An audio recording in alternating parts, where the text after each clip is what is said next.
Welcome back. The new threats of a lawsuit and potential legislation now targeting the veto power of future Wisconsin governors. Former Governor Jim Doyle, no stranger to the partial veto, is standing by. But first, how we got here.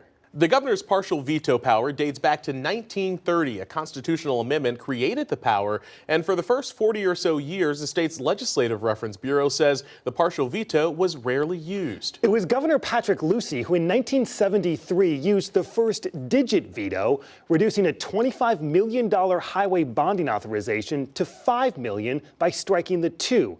And every governor since has played with the numbers. In 1983, Governor Tony Earl ushered in what became known as the Vanna White veto, named, of course, after the Wheel of Fortune host, striking letters within words to create an entirely new one.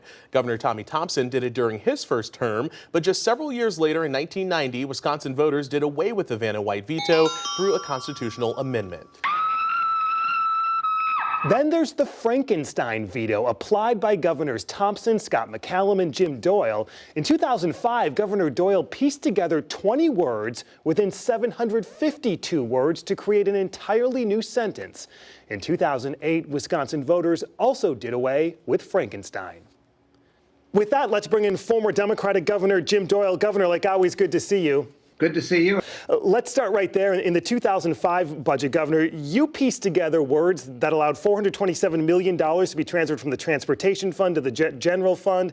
That was then used for public school funding. Would you say that was your boldest partial veto during your administration?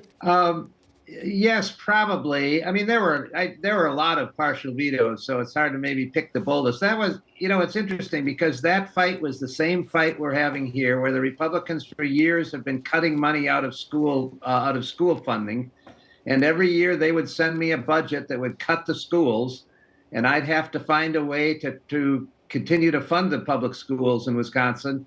At a good level, and so that was maybe the most inventive veto that we had.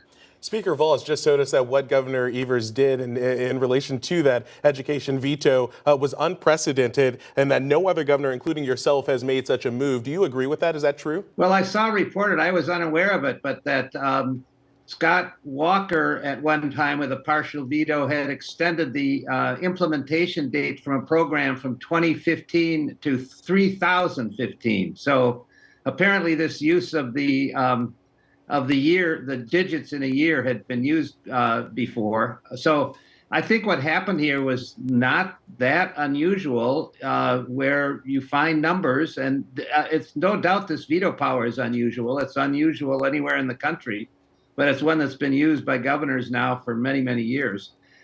I should add this. To me, what this should lead to, and it did in my time, is the legislature actually sitting down and negotiating some of these things with the governor to get veto assurances. And after I went through 2 budgets, after I was reelected, in the reelection, in my second term, they started negotiating with me a lot more because they realized if they wanted to get things in the budget, we had to work out some things together. So I would hope somebody would someday learn the lesson that if you don't want this to happen, you should be talking to the governor and negotiating these kinds of major issues. Do you believe what the governor did in terms of this education veto is legal? Oh, yes. I mean, this has been upheld many, many times now. So unless the court absolutely goes against all the precedent that's been laid down for many, many years, I don't think there's any question about it. During your time as governor, you issued nearly 400 partial vetoes, 392 by my count during your term. Should voters just do away with this partial veto authority at this point? Oh, I don't think so. I mean, the federal government, everybody wants a partial veto in the federal government on the budget, so that where a governor can go in and actually veto specific items. If the legislature thinks the governor's wrong, they can override the veto. The legislature has the ultimate authority on this. So it's ironic. I mean, in the federal level, everybody's calling for a partial veto. So no, I don't think it would be wise to do away with a partial veto at all. Control of the legislature flipped back and forth sometimes during your term as governor. What do you make of the current political climate between Governor Tony Evers and Republican lawmakers? I wish there was more compromise. I started with a very heavily Republican legislature. By the end of my time, we had changed it and had both houses Democratic in my last 2 years. So I lived with a very heavily Republican legislature, with a split legislature, and with a Democratic legislature.